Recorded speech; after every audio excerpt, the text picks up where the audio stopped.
نسيم حميد يوم 19 ديسمبر سنة 97 بيوصل لأمريكا وبيلعب لأول مرة هناك في نيويورك. كان عمره وقتها 23 سنة وسجله الاحترافي بيقول 28 فوز 26 منهم بالضربة القاضية، وعنده 0 هزيمة في السجل بتاعه، وكان بطل ال WBO لوزن الريشة. الكل كان متحمس يشوف الأمير اللي داخل بشو استعراضي غريب عن الملاكمة التقليدية اللي بيشوفوها على الحلبة، حركات بهلوانية وثقة تخلي الخصم نفسه يتوتر قبل ما تبدأ الجولة الأولى. المواجهة دي كانت ضد الأمريكي كيفن كيلي اللي كان عمره وقتها 30 سنة، سجله الاحترافي بيقول 47 فوز 32 منهم بالضربة القاضية، وعنده في سجله 1 هزيمة بس. المباراة كانت نار من أول ثانية.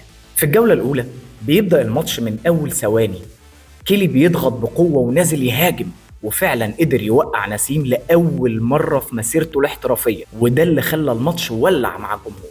لكن نسيم قام بسرعة ورد عليه بلكمات كاونتر اتاك او اللكمات المرتدة السريعة اللي هزت كيلي، وقدر يسيطر على نهاية الجولة لصالحه. في الجولة الثالثة اللعب بقى نار اكتر واكتر، ده يوقع ده وده يوقع ده، لكن اللي كان فارق ان نسيم كان كل مرة بيقوم اسرع وبيهاجم بخطورة اكتر، وهنا بدأ كيلي يظهر عليه الارهاق، ونسيم بدأ يستغل المسافات لصالحه وبدأ يدخل ضربات مركزة أكتر على نقط ضعف كيلي. لما جت الجولة الرابعة نسيم دخلها وعيونه على الفوز.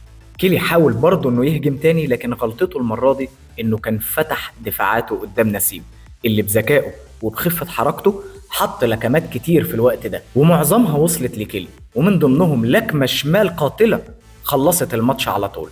كيفن حاول انه يقوم، لكن على ما قام كانت العدة ال10 خلصت، فالحكم وقف الماتش، والجمهور اصواته وحماسه كانوا عاليين جدا. الليلة دي مش بس فاز فيها نسيم باللقب، لكنه اثبت انه واحد من اكتر الملاكمين اللي اضافوا متعة واثارة للجدل في تاريخ اللعبة، ملك الشو واحد ملوك الحلبة.